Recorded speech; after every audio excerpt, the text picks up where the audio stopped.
원님을 때린 스님. 옛날에 스님 한 사람이 있었습니다. 어느 날 스님은 시주를 하려고 어느 집에 들렸지요. 그러다가 시주를 받기는커녕 심술궂은 그 집 주인에게 뺨만 냅다 얻어맞고 말았지요. 스님은 너무나 분하여 그 집 주인의 멱살을 잡고 관과 원님에게 끌고 갔습니다. 그런데 그 원님은 원래 때린 사람의 삼촌이었지요. 원님은 두 사람을 번갈아 보면서 뚱뚱한 몸을 버티고 앉아 한참 뜸을 들이다가 그래, 이 사람이 너를 때렸단 말이지? 하고 시큰둥하게 물었지요. 스님은 그때까지도 분이 풀리지 않는 듯 예, 저놈이 그랬습니다요. 하고 대답을 했습니다. 그러자 원님은 그렇다면 때린 사람이 나쁘니 네가 때린 벌금으로 이 스님에게 한 푼만 주거라. 이 말을 들은 스님은 눈이 동그래지며 뭐라고요? 원님, 한 푼이라니 일전을 말하시는 겁니까? 하고 너무 싼 벌금에 혹시 잘못 들은 게 아닌가 하고 물었습니다.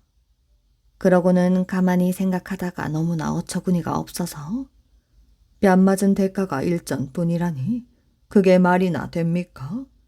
하고 큰 소리로 말을 하였지요. 거참, 이상한 중놈도 다 있구나. 아니, 내 말이 잘 안 들린단 말이야. 한 번 말하면 알아들어야지. 원님은 이렇게 말하며 재미있다는 듯 조카에게 눈을 찡긋해 보였습니다. 그러자 때린 사람도 눈을 찡긋하며 원님을 보고 웃어주었지요.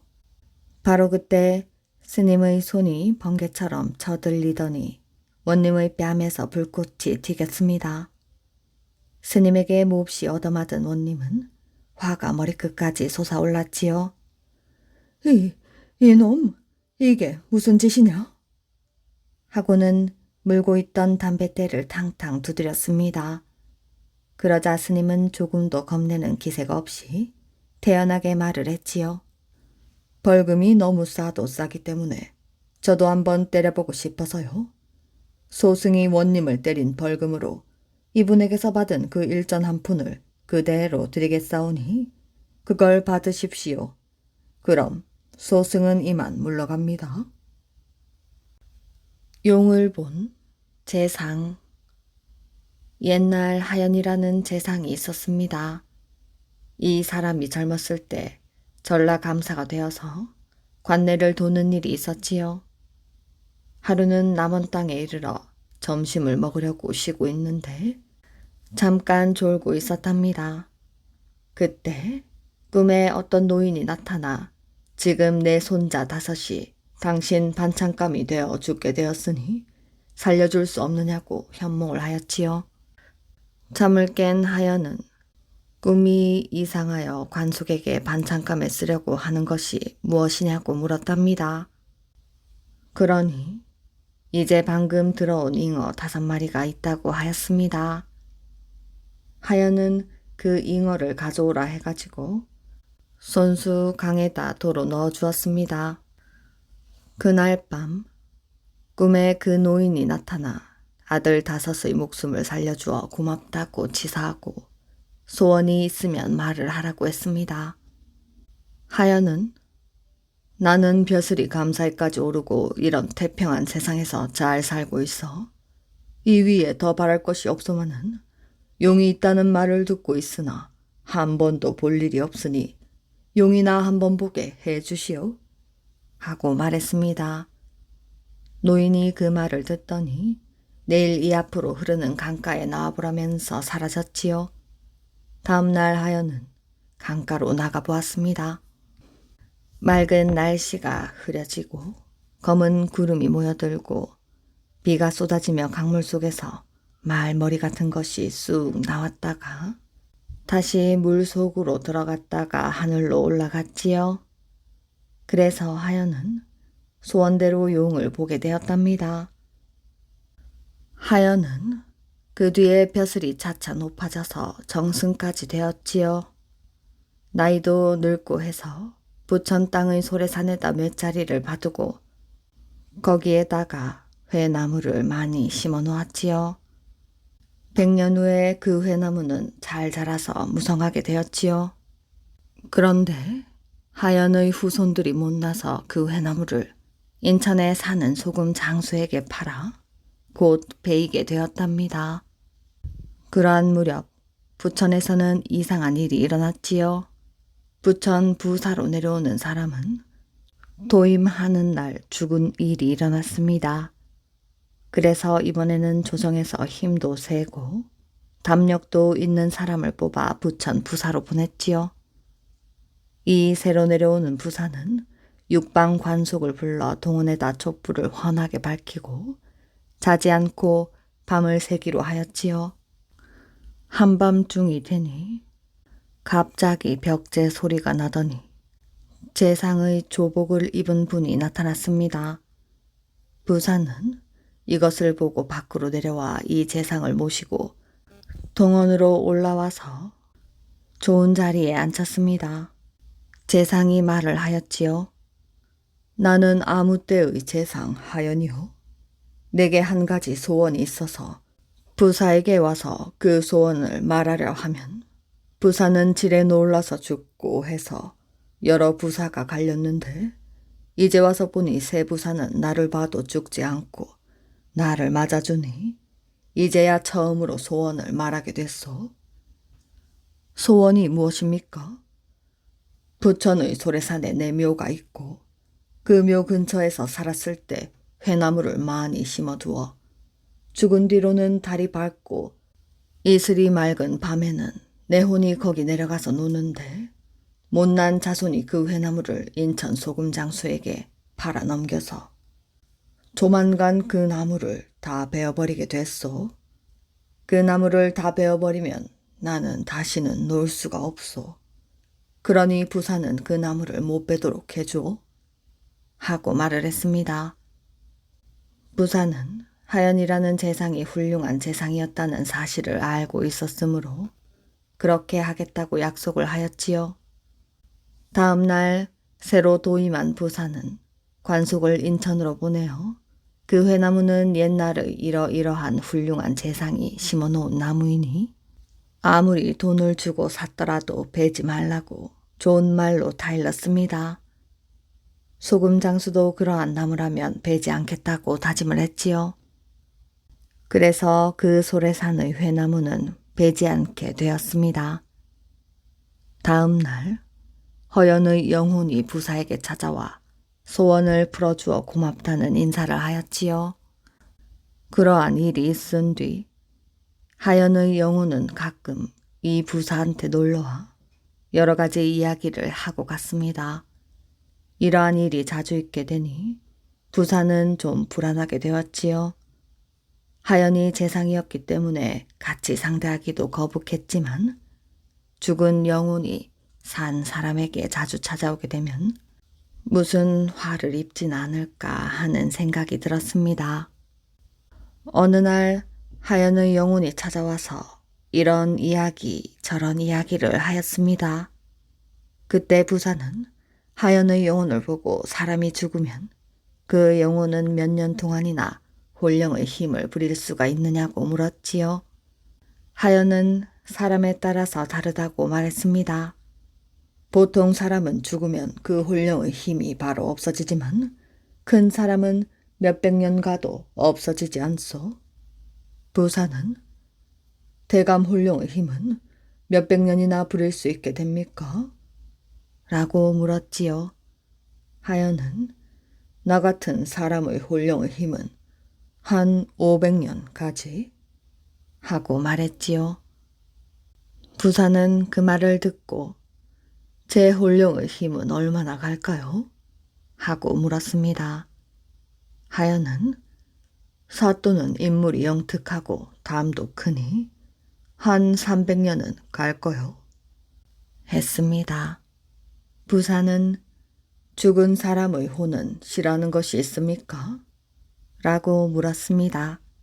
하연은 사람이 죽으면 귀신이 되는데 이런 귀신이나 영혼은 모두 복숭아를 싫어하고 복숭아 나무 같은 것이 있는 데는 접근하지 않는다오.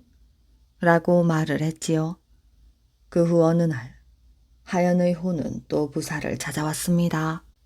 부사는 하연의 혼을 대접하느라고 복숭아를 깎아서 내놓았지요. 하연의 영혼은 이것을 보고 보통 귀신은 복숭아를 무서워하고 싫어하지만 나 같은 귀신에게는 아무 상관이 없어. 그런데 사또는 내가 오는 것이 싫은 모양이군요. 나는 사또가 사람이 큰 줄 알고 정이 있어 자주 찾아와서 세상 경륜도 이야기하려고 했는데 이렇게 내가 오는 것을 싫어하니 다시는 오지 않겠소? 하고는 가버렸습니다. 그리고 그 뒤로는 다시 찾아오지 않았지요. 하연에게 아들 셋이 있었습니다. 가운데 아들은 자기의 아버지 영정을 다른 사람의 손으로 그리게 하는 것이 싫어 자기가 손수 그리겠다 하고 그림 공부를 했지요. 그래서 부모님 그림을 석 장 그려 삼형제가 하나씩 나누어 가졌습니다. 하연의 막내 아들은 소래산에 와서 아버지의 묘소를 지키면서 살았지요. 그 뒤 임진왜란이 일어났고 하연의 자손들은 난리를 피하여 하연의 영정을 사당에다 둔 채 피난을 갔습니다. 일본 군사가 하연의 묘소가 있는 데로 쳐들어와서 하연의 영정을 보고 탐이나 이 그림을 사랑에서 꺼내어 가지고 가려고 했습니다. 그런데 한낱 조그만 그림 족자밖에 안 되는 이 영정은 무겁기가 한량없어 도저히 가지고 갈 수가 없었지요. 그래서 일본군은 영정을 소래산의 바위 틈에다 쑤셔놓고 가버렸지요. 난리가 끝나 하연의 자손들이 돌아왔습니다. 사당에 모신 하연의 영정이 없어져 자손들은 걱정을 하고 있었지요. 그런데 이 자손의 꿈에 하연이 나타나 난리통에 내 영정을 가져가려 하기에 못 가져가게 하느라고 내가 무겁게 했더니 소래산의 아무데 바위 틈에다 구겨받고 갔다. 하고 현몽하였지요. 이러한 꿈을 꾼 하연의 자손은 그 바위 틈에 가서 영정을 찾아왔습니다. 태조와 망우, 고개. 고려를 멸망시키고 조선을 세운 사람은 태조 이성계이지요.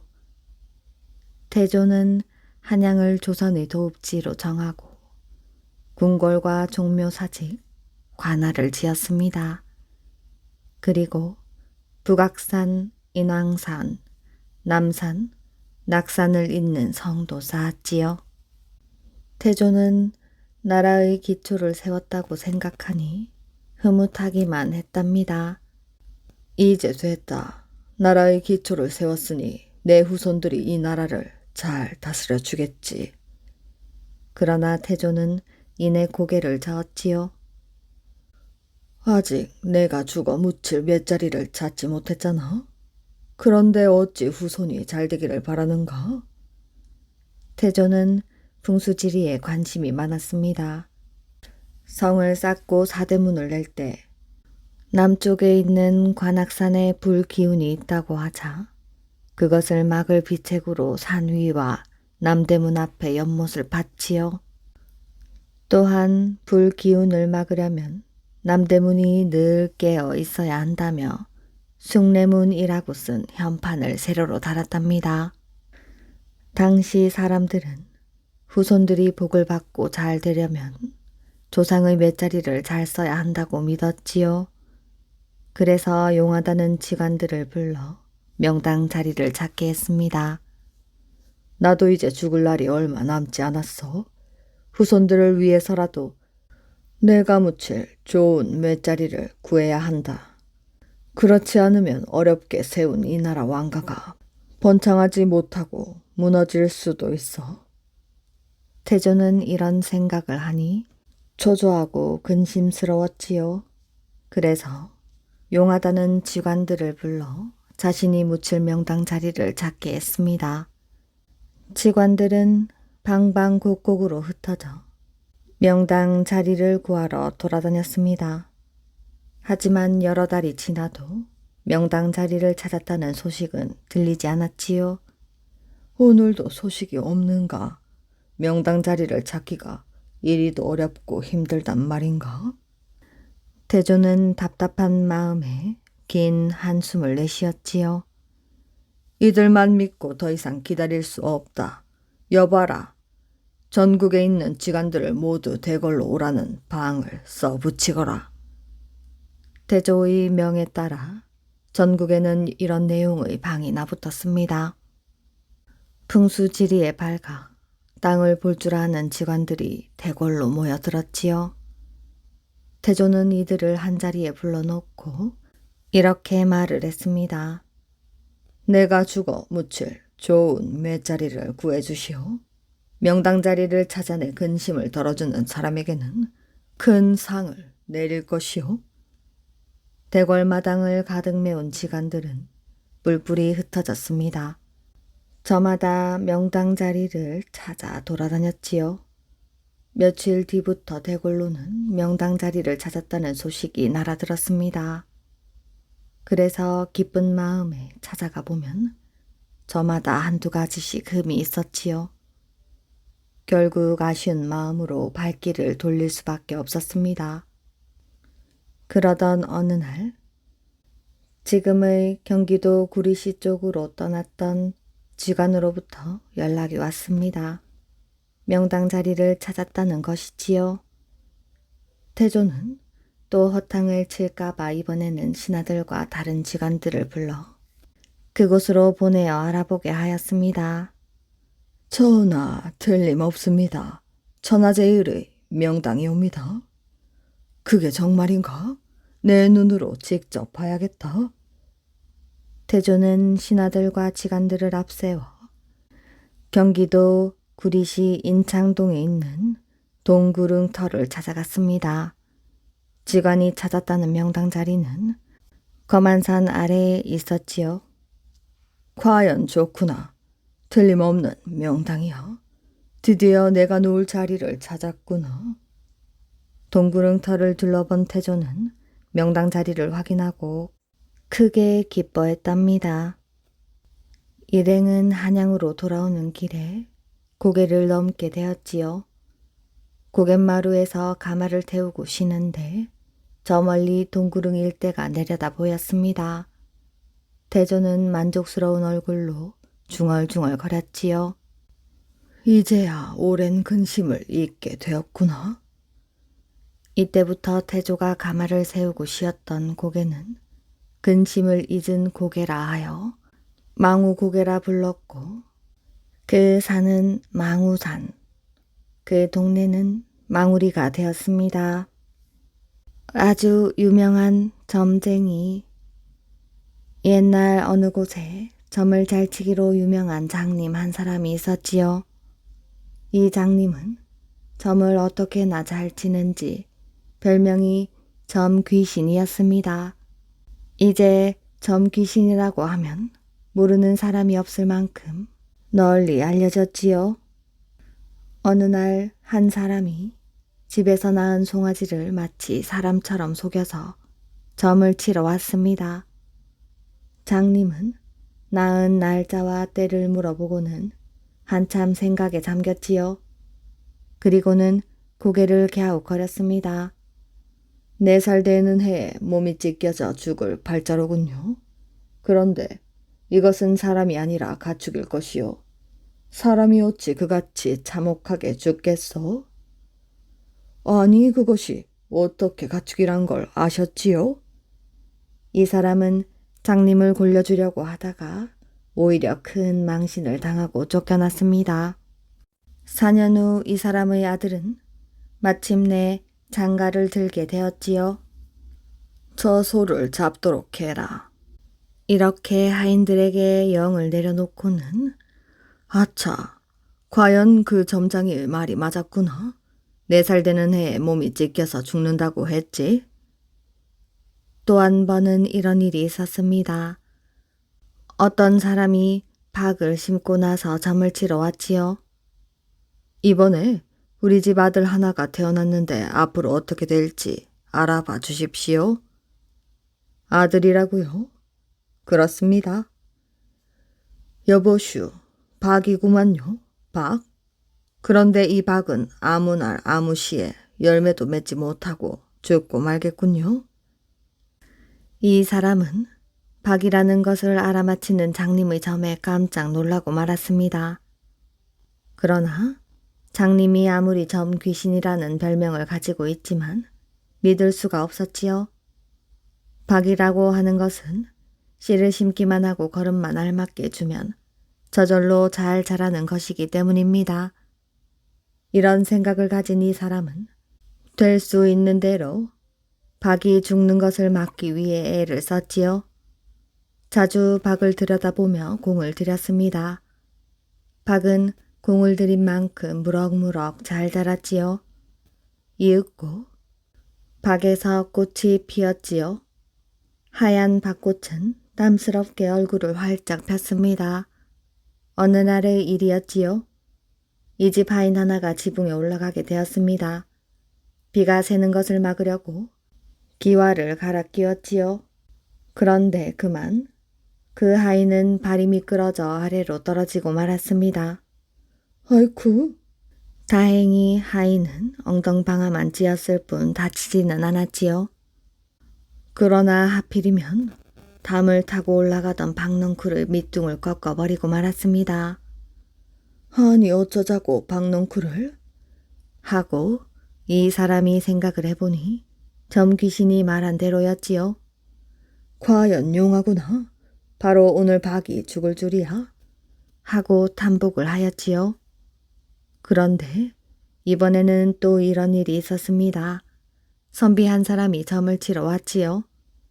저는 이번에 과거를 보러 가는 선비 옳시다. 이번에는 붙을 수 있을지요? 예, 잠깐만 기다려 보십시오. 과거에는 합격하겠습니다. 아이고 고맙습니다. 정말입니까? 결과는 두고 보면 알 수 있는 일이 아니겠습니까? 그런데 장님은 말끝을 흐리고는 고개를 갸웃했지요. 이상하게 생각한 선비가 다시 물었습니다. 그런데 뭐가 잘못됐습니까? 가는 도중에 자칫 호랑이에게 해를 입게 될 것입니다. 호랑이에게요? 예, 그렇습니다. 하지만 정신만 차리면 살아날 수 있을 것이니 너무 불안해할 것까지는 없습니다. 선비는 무섭기는 하였으나 길을 떠나지 않을 수가 없었지요. 서울로 가는 길은 험한 산골짜기를 여러 곳 넘지 않으면 되질 않았습니다. 어느 날 선비는 혼자서 산골길을 걸어가고 있었지요. 날씨가 맑아 산새들도 지저귀는 것이 여간 좋은 날이 아니었습니다. 그때 부스럭 하는 소리가 들렸지요.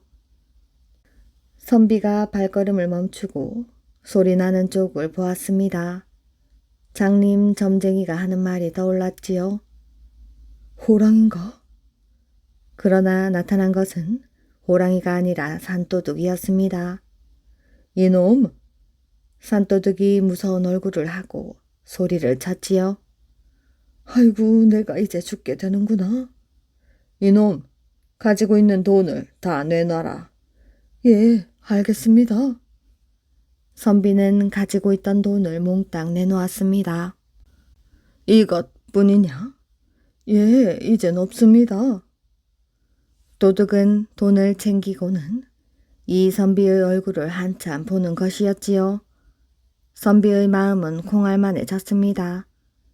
도둑이 칼을 휘두를 것만 같은 생각에서 눈을 감고 죽을 때만 기다리고 있었지요. 아니, 혹시 조진사님 댁의 큰아드님이 아니신지요? 도둑이 묻는 말에 선비는 눈을 떴지요. 그러나 도둑의 얼굴을 보아도 알만한 사람은 아니었습니다. 죽을 죄를 지었습니다. 도둑은 선비 앞에 무릎을 꿇었지요. 당신은 누구요? 도련님, 저는 조지사님 댁에서 대대로 일하던 장세란 머슴의 아들이지요. 이 도둑은 어릴 때부터 싸움질이나 하다가 커서는 갖은 망나니 짓을 다 했습니다. 그 후 소식 없이 사라졌는데 마침내 산 도둑이 되고 말았던 것이지요. 도련님, 제발 저를 잡아서 관가로 데려가 주십시오. 벌을 받은 다음에 다시 새 사람이 되겠습니다. 알겠다. 나는 지금 서울로 과거를 보러 가는 길인데 이 다음에 여기서 다시 만나세. 그런데 이 도둑의 별명이 호랑이라는 것을 알고는 더욱 놀랐습니다. 과연 그 장님의 점은 놀랍도다. 선비는 서울로 올라가 과거에 급제하여 암행어사가 되었다고 합니다. 대감집 외아들. 어느 대감집에 외아들이 있었습니다. 대감은 외아들을 잘 길러보려고 글방 선생님 한 분을 집으로 모시게 되었지요. 그런데 모시고 온 글방 선생님은 학식도 많고 마음씨도 고운 사람이었답니다. 그러나 한 가지 흠이라면 겉모습이 좋지 않은 점이었지요. 눈은 애꾸눈이었고 입은 비뚤어져 있었습니다. 그래서 이 대감집 하인들은 글방 선생님을 얕잡아 보았지요. 아침 저녁으로 차려오는 밥상도 시원치 않았습니다. 어쩌다가 글방 선생님이 심부름을 시켜도 하인들은 못 들은 척하고 자기 할 일만 하였지요. 글방 선생님은 화가 났으나 워낙 마음씨가 고운 분이라 화를 내지 않았습니다. 이를 지켜보고 있던 외아들도 하인들이 괘씸하다고 생각이 들었지요. 어디 너희 놈들 혼 좀 나봐라. 외아들은 마음속으로 이렇게 다짐하고는 아무도 몰래 부엌으로 갔습니다.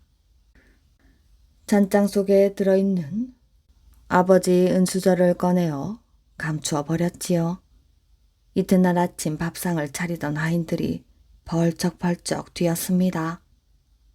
주인 대감의 은수저가 보이지 않았던 것입니다.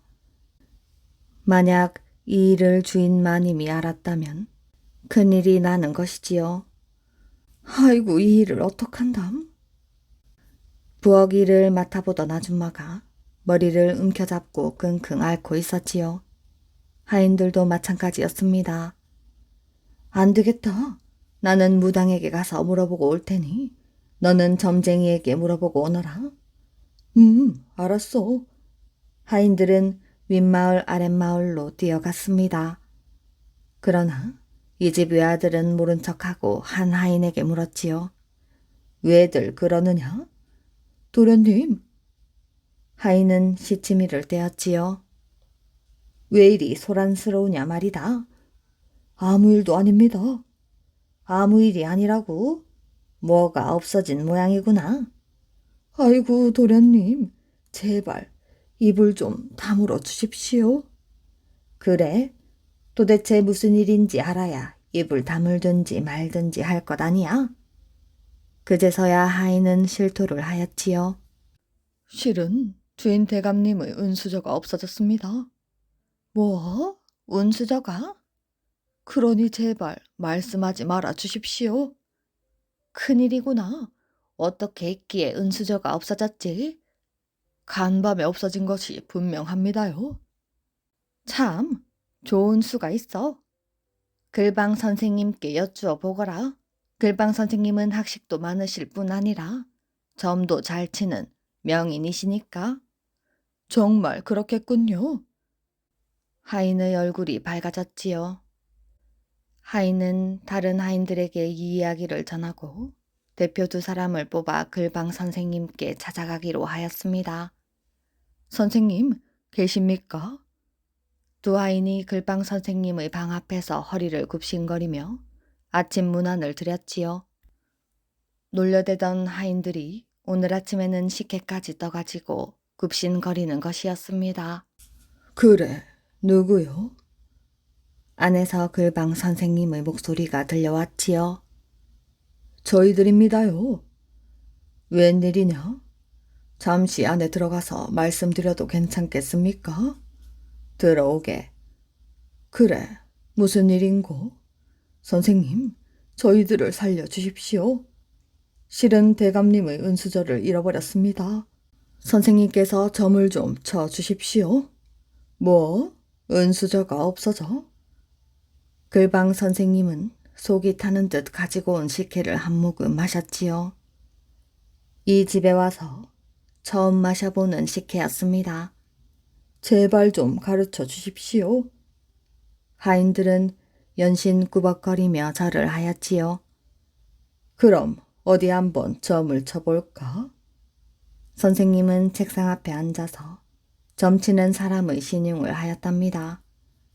하인들은 글방 선생님만 바라보고 있었지요.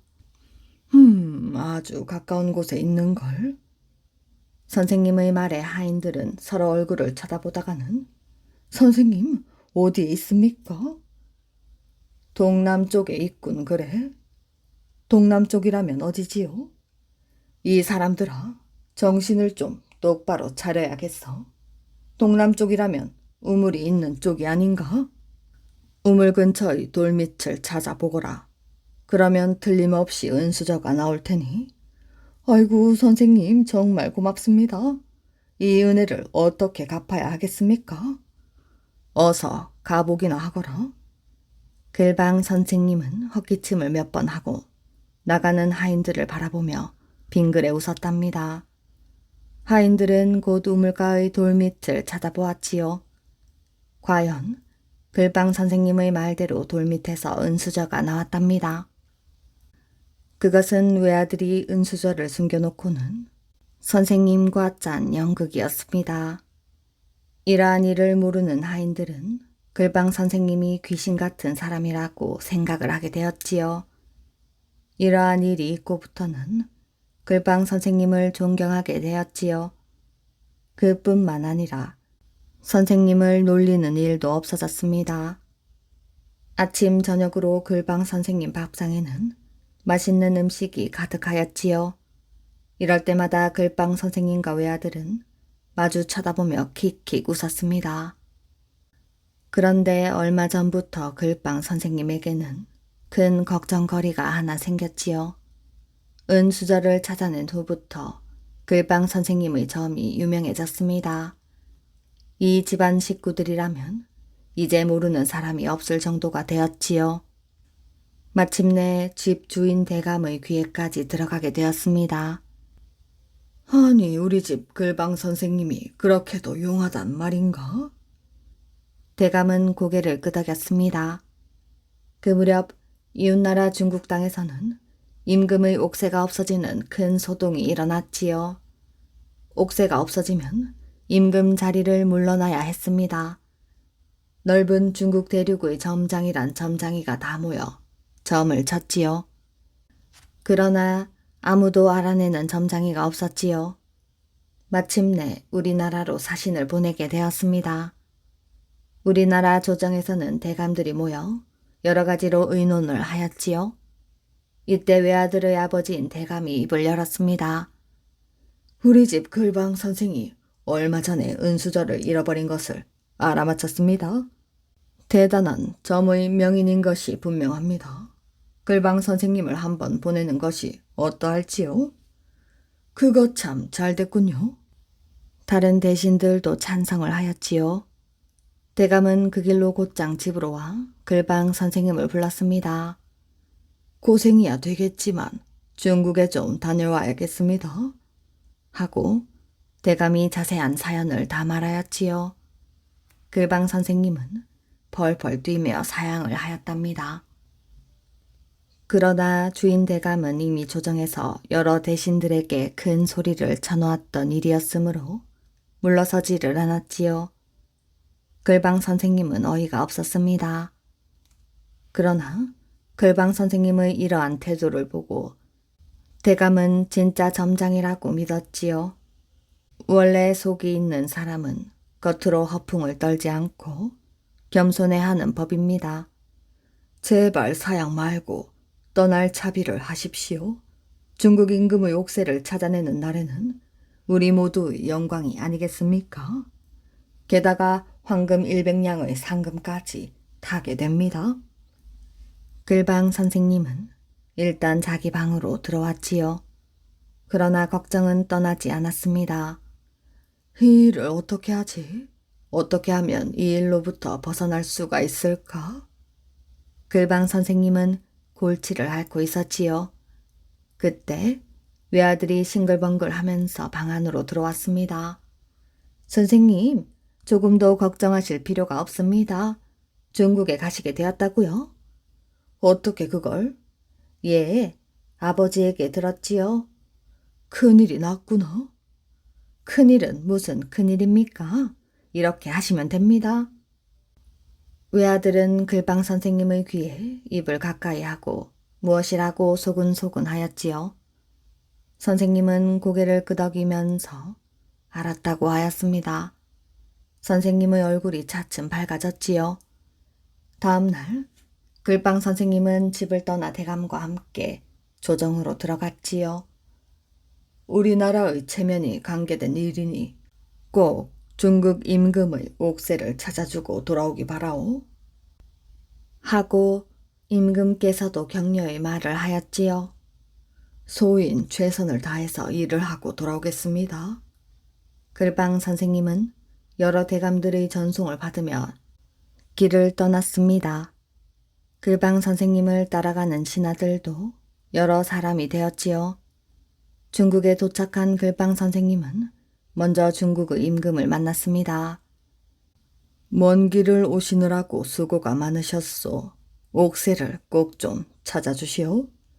예, 오늘부터 석 달 안에 임금님의 옥새를 찾아내겠습니다. 중국 임금은 글방 선생님을 극진히 모시도록 당부를 하였지요. 글방 선생님의 방은 중국 임금이 거처하는 방과 똑같이 으리으리하였답니다.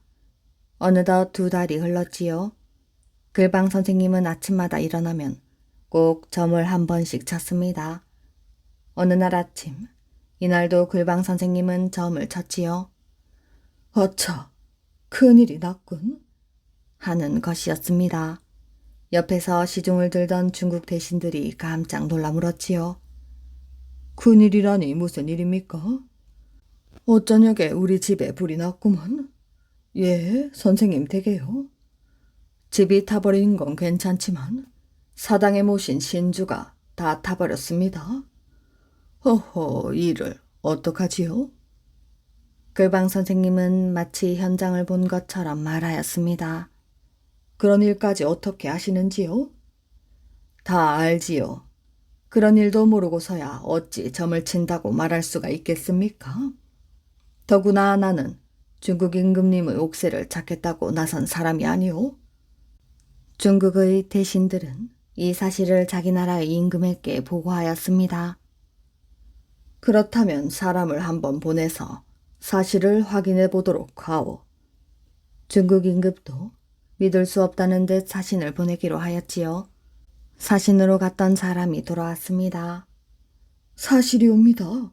집도 불타버렸을 뿐만 아니라 신주를 모신 사상까지도 다 불타버렸지요. 이러한 일이 알려지자 중국 장안은 온통 한국에서 온 점장의 이야기로 술렁거렸지요. 소문은 꼬리에 꼬리를 물고 퍼져나갔습니다. 이제는 온 중국 안의 사람들이 다 알게 되었지요.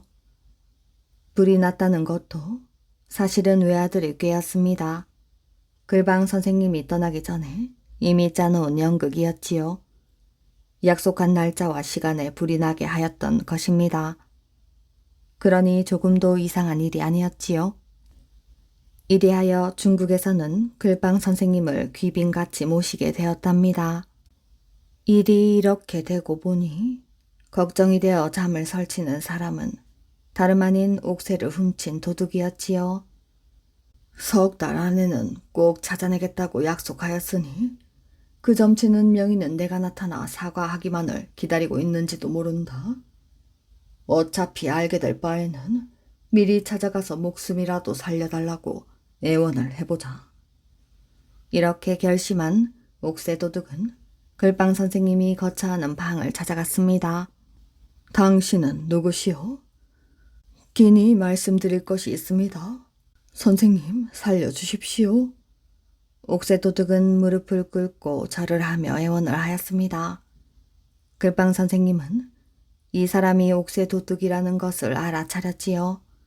이놈! 글빵 선생님은 눈을 크게 부릅뜨고 나직한 목소리로 호령하였습니다. 그렇지 않아도 내일은 너희 나라 임금님에게 네 이름을 말씀드리려고 하던 참이다. 선생님, 제발 목숨만 살려주십시오. 네 잘못을 깨닫고 이렇게 찾아와 사죄를 하니 목숨만은 살려주겠다. 그런데 옥새는 어디다 숨겼지? 옥새는 대궐 속 연못에 빠뜨려 두었습니다. 이제야 바른 말을 하는구나. 나는 이미 다 알고 있었느니라. 하지만 네 목숨을 건져주기 위해 이렇게 참고 기다렸던 게야. 고맙습니다, 선생님. 다시는 이런 나쁜 짓을 해서는 안 된다. 알겠느냐? 그럼 어서 나가보거라. 다음 날 아침, 글빵 선생님은 아침 식사를 마치고 중국 임금을 만나러 들어갔지요. 옥새는 찾은 것이나 다름없습니다. 그런데 한 가지 부탁이 있습니다. 부탁이라니요?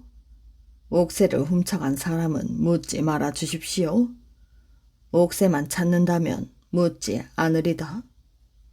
이렇게 약속을 받은 글빵 선생님은 천천히 입을 열었지요. 옥새는 대궐 안 연못 속에 들어있습니다. 하오니 오늘 안으로 연못의 물을 다 파내도록 하십시오. 고맙소.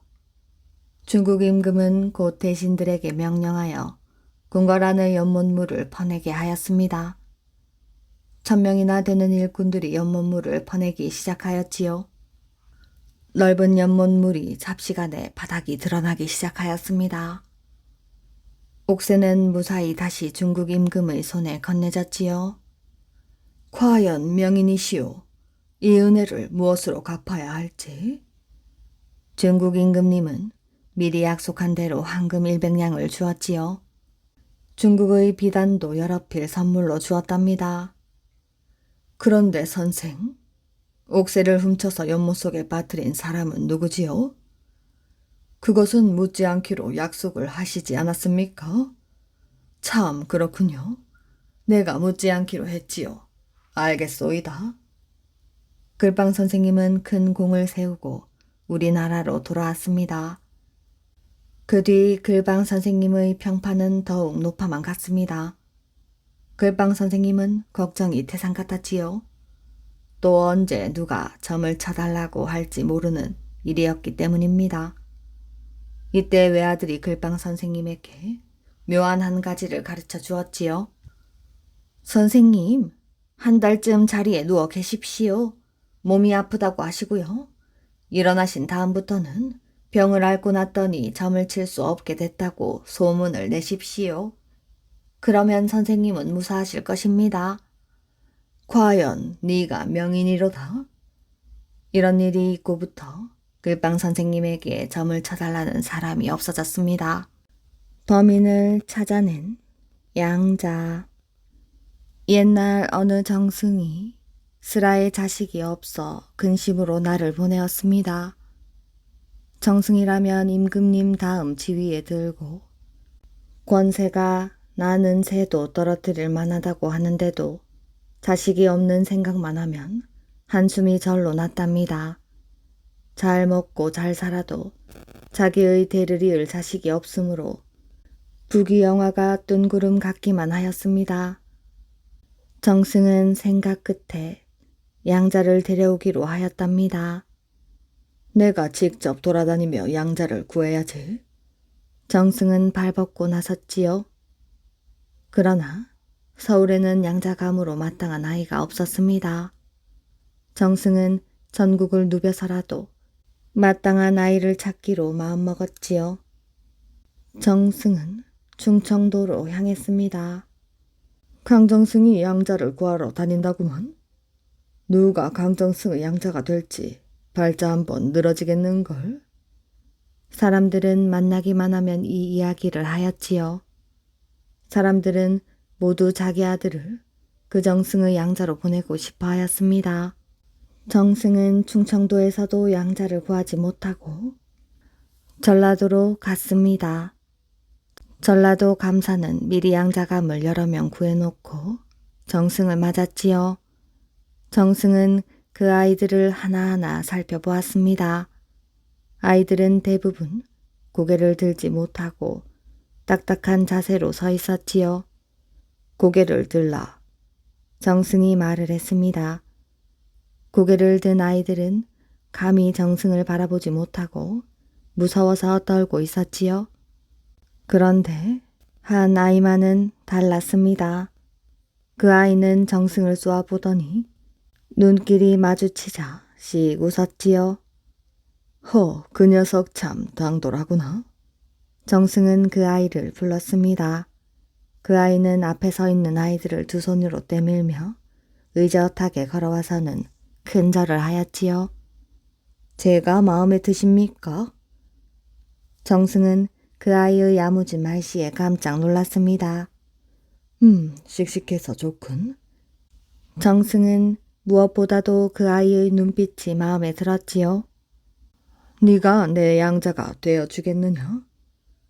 그래서 여기에 온 것이 아닙니까? 저는 장난꾸러기입니다. 그래도 좋습니까? 잠꾸러기, 심술꾸러기 같은 것은 나쁘지만 장난꾸러기는 심하지만 않으면 괜찮다고 봅니다. 알았다. 정승은 구김살 없는 그 아이를 양자로 삼았지요. 그 아이는 정승을 따라 서울로 왔습니다. 사람은 공부를 해야 훌륭해지는 법이니라. 정승은 그 아이에게 좋은 스승을 불러주어 공부를 하도록 하였지요. 그런데 아이는 공부를 열심히 하지 않았습니다. 너는 나무랄 데가 없는데 공부를 안 하는 것이 흠이구나. 정승은 그 아이를 타일러 보기도 꾸짖어 보기도 하였지요. 그러나 그 아이는 밖에 나가서 놀기만 할 뿐 전혀 공부할 생각을 하지 않았습니다. 이 녀석에게 어떻게 하면 공부를 열심히 하도록 하지? 정승은 또 근심에 빠졌지요. 하루는 정승이 대궐에 나가려고 대문을 나서다가 그 아이와 마주쳤습니다. 이른 아침부터 어딜 갔다 오는 것이야? 산에 올라갔다 옵니다. 무엇하러? 약수를 마시러 갔다 옵니다. 오늘은 어디 가지 말고 내가 내주는 숙제를 하거라. 그 숙제가 무엇입니까? 쌀 한 마리 몇 알이 되는지 그것을 세어 놓아라. 아이는 집에 들어가자마자 하인을 불렀지요. 부르셨습니까, 도련님? 돼 하나와 저울 한 개를 가져와. 그리고 쌀 한 대에 몇 알이 되는가 세어보고 근수를 정확하게 달아 놓아라. 하인은 아이가 시키는 대로 하였지요. 그러는 동안 아이는 밖으로 뛰어나가서 하루 종일 놀았습니다. 저녁 때 정승이 대궐에서 돌아오다가 놀고 있는 양자를 만났지요. 숙제는 다 해놓았느냐? 다 한 거나 다름없습니다. 그게 무슨 소리야? 쌀 한 대에 몇 개가 들어있는지 알고 있으니 다 한 거나 다름없는 것이 아니겠습니까? 어째서? 쌀 한 대의 무게를 저울에 달아 그 무게만큼 되어 쌀을 담아 세어보고 나머지 쌀알만 세어보면 모두 몇 개라는 것을 알 것이 아닙니까? 그 많은 쌀을 언제 다 셉니까? 녀석의 머리가 보통 좋은 게 아니구나. 그래, 쌀 한 대가 몇 알이더냐? 집에다가 적어 놓았습니다. 정승은 그 아이와 함께 집으로 돌아왔지요. 아이는 하인에게 다가가서 쌀 한 대가 몇 알이며 무게가 얼마나 나가는지 슬쩍 알아두었습니다. 그러나 정승은 그 아이를 부르지 않았지요. 공부만 하면 아주 훌륭한 인물이 되겠는데? 정승은 마음이 흐뭇했지요. 며칠 뒤 어느 고을에 살인사건이 일어났습니다. 3명이나 죽인 살인사건이었지요. 헌데 범인을 가려낼 수가 없었지요. 정승은 그 문제로 골치를 썩이다가 문득 양자 생각이 났습니다. 어쩌면 녀석이 범인을 가려낼지도 모르지. 이렇게 중얼거린 정승은 그 아이를 불렀지요. 아버님, 부르셨습니까? 이번에는 나도 풀 수 없는 문제를 내겠다. 살인사건이 일어났는데 3사람이나 죽었지. 한 사람은 가슴에 칼에 찔린 채 죽어 있었고 2사람은 술에 취한 채 각각 한 손에 돈주머니를 쥐고 죽어 있었다. 누가 이 3사람을 죽였을까? 아이는 생각할 시간도 두지 않고 금세 입을 열었습니다. 그 3사람은 도둑놈이군요. 도둑이라? 제 설명을 잘 들으십시오. 가슴에 상처가 있는 도둑놈이 술을 사러 가서 독약을 타가지고 왔습니다. 그것을 먹여 친구들을 죽이고 돈을 몽땅 차지하려고요. 그러나 그가 술을 가지고 돌아서자마자 2 도둑놈에게 칼에 찔려 죽었습니다. 2 도둑놈들은 돈을 저희 둘이 나누어 가지려 했거든요. 그래서 한 사람은 가슴에 상처를 입어 죽었고 2사람은 돈을 나누어 가지고 독약탄 술을 마셔서 술 냄새를 풍기고 죽은 것이옵니다. 옳구나. 정승은 아이를 꽉 끌어안았지요. 아버님, 오늘은 좀 마음껏 뛰어놀게 해주십시오. 오냐 오냐. 아버님, 공부는 식전에 해야 머리에 쏙쏙 잘 들어갑니다. 그래서 여지껏 아버님이 일어나시기 전에 공부를 하고 낮에는 놀기만 했지요. 그래? 정승은 눈이 휘둥그레졌습니다. 녀석이 매일 공부는 안 하고 놀기만 한 줄 알았는데 뜻밖이었지요. 아버님, 공부는 소자가 알아서 하는 것이 아니옵니까? 어허, 내 팔자가 비려고 너같이 영리한 아이를 양자로 두었구나. 그래. 공부는 네가 너를 위해서 하는 것이니 네가 알아서 하거라. 소자 그럼 앞으로 마음 놓고 놀겠습니다. 마음 놓고 놀다니? 노는 것도 큰 공부가 되옵니다. 그래, 마음껏 놀거라. 아무렴 노는 것도 큰 공부가 되지. 우리나라에는 옛날부터 전해 내려오는 재미있는 전래동화가 많이 있지요.